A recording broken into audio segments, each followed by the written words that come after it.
Real estate മേഖലയ്ക്ക് GST നിരക്കിൽ ഇളവുകൾ. ഡൽഹിയിൽ നടന്ന ജിഎസ്ടി കൌൺസിലിലാണ് തീരുമാനം. ചിലവ് കുറഞ്ഞ ഭവന നിർമ്മാണത്തിനുള്ള ജിഎസ്ടി നിരക്ക് 1% കുറച്ചു. മറ്റ് ഭവന നിർമ്മാണത്തിന് ജിഎസ്ടി നിരക്ക് 5% നിശ്ചയിച്ചു. നിരക്കുകൾ ഏപ്രിൽ 1 മുതൽ നിലവിൽ വരും. ലോട്ടറി നികുതിയിൽ ചർച്ച തുടരുകയാണ്. ഡൽഹിയിൽ നിന്ന് എം ഉണ്ണികൃഷ്ണൻ ചേരുന്നു. ഉണ്ണി, ജിഎസ്ടി കൌൺസിൽ തുടരുകയാണോ? എന്തൊക്കെയാണ് തീരുമാനങ്ങൾ എടുത്തിരിക്കുന്നത്? വിശദാംശങ്ങൾ. തന്നെ ലോക്സഭാ തെരഞ്ഞെടുപ്പിന് മുമ്പ് നിർണായകമായ നിരക്ക് കുറയ്ക്കാനുള്ള തീരുമാനങ്ങൾ എടുക്കാനുള്ള ജിഎസ്ടി കൌൺസിൽ യോഗമാണ് പുരോഗമിക്കുന്നത്. ആദ്യഘട്ടത്തിൽ ചർച്ചയ്ക്ക് വന്നത് റിയൽ എസ്റ്റേറ്റ് മേഖലയിലെ നിരക്ക് കുറയ്ക്കുന്നത് സംബന്ധിച്ചാണ്.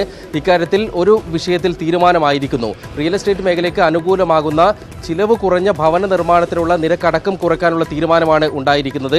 ചിലവ് കുറഞ്ഞ ഭവന നിർമ്മാണത്തിനുള്ള ജിഎസ്ടി നിരക്ക് 12% നിന്നും 1% കുറയ്ക്കാനാണ് ജിഎസ്ടി കൌൺസിലിൽ തീരുമാനമെത്തിയിരിക്കുന്നത്. മന്ത്രിതല സമിതി നേരത്തെ 3% നിരക്ക് കുറയ്ക്കണമെന്ന ശുപാർശ മുന്നോട്ട് വെച്ചിരുന്നത്. പല സംസ്ഥാനങ്ങളും 3% എന്ന നിരക്കിനെ എതിർത്ത സാഹചര്യത്തിൽ കൂടിയാണ് ഇത് 1% നിരക്കായി ഇപ്പോൾ നിശ്ചയിക്കാനുള്ള തീരുമാനത്തിലേക്ക് എത്തിയിരിക്കുന്നത്. ഇത് വീടുകൾ വാങ്ങുന്ന സാധാരണക്കാരെ, വീടുകൾ വാങ്ങുന്നതും വയ്ക്കുന്നതുമായ സാധാരണക്കാരെ സംബന്ധിച്ച് അനുകൂലമായ തീരുമാനമാണ് ഉണ്ടാക്കുക. ഇൻപുട്ട് ടാക്സ് ക്രെഡിറ്റ് ഇല്ലാതെയാണ് 1% ജിഎസ്ടി നിരക്ക് നിശ്ചയിച്ചിരിക്കുന്നത്. അതേസമയം ഈ ചിലവ് കുറഞ്ഞ വീടുകൾ എന്നതിന്റെ നിർവചനവും കൃത്യമായി ജിഎസ്ടി കൌൺസിൽ തന്നെ നിശ്ചയിച്ചിട്ടുണ്ട്. 45 ലക്ഷം രൂപയിൽ കുറഞ്ഞ ചിലവുള്ള വീടുകളെയാണ് ഈ 1% നികുതി നിരക്കിന്റെ ഗണത്തിൽപ്പെടുത്തുക.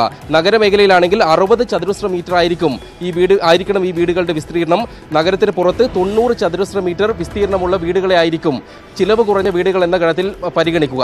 അതേസമയം ഈ പറഞ്ഞ നിർവചനത്തിന് പുറത്തുള്ള വീടുകളുടെ ജിഎസ്ടി നിരക്ക് 5% ആയിരിക്കും. നിർമ്മാണത്തിലിരിക്കുന്ന വീടുകളുടെ ജിഎസ്ടി നിരക്ക് കുറയ്ക്കുന്ന കാര്യം പരിഗണനയ്ക്ക് വന്നിരുന്നെങ്കിലും അതിൽ തീരുമാനമായിട്ടില്ല എന്നാണ് ലഭിക്കുന്ന വിവരം. അത് ജിഎസ്ടി കൌൺസിലിന്റെ സാങ്കേതിക സമിതിയുടെ പരിഗണനയ്ക്ക് വിട്ടിരിക്കുകയാണ്. ഒപ്പം കേരളത്തെ സംബന്ധിച്ചിടത്തോളം ഇന്നത്തെ യോഗത്തിൽ ഏറെ പ്രതീക്ഷിച്ചിരുന്ന തീരുമാനം ലോട്ടറിയുടെ ജിഎസ്ടി നിരക്ക് ഏകീകരിക്കുന്നതിൽ കേരളത്തിന്റെ എതിർപ്പ് മറികടന്നുകൊണ്ട് കേന്ദ്രം തീരുമാനത്തിലേക്ക് എത്തുമോ എന്നതായിരുന്നു. എന്നാൽ ചർച്ചകൾ തുടരുകയാണ്. ലഭിക്കുന്ന വിവരത്തിന്റെ അടിസ്ഥാനത്തിൽ അങ്ങനെ ഒരു നീക്കം ഉണ്ടായേക്കില്ല. ലോട്ടറിയുടെ നിരക്ക്, സംസ്ഥാന ലോട്ടറിയുടെയും സംസ്ഥാന ഇതര ലോട്ടറിയുടെയും നിരക്ക് 18%, 28% ആക്കാനുള്ള നീക്കം നടന്നേക്കില്ല എന്നാണ് മനസ്സിലാക്കാൻ കഴിയുന്നത്. കേരളത്തിന്റെ വലിയ സമ്മർദ്ദങ്ങളുടെ ഭാഗമായി ബിജെപി ഇതര സംസ്ഥാനങ്ങളുടെ അടക്കം പിന്തുണയോടുകൂടിയാണ് ഈ തീരുമാനം ഇന്നത്തെ യോഗത്തിൽ നിന്നും മാറ്റിവയ്ക്കാനായി പോകുന്നത്. ശരി.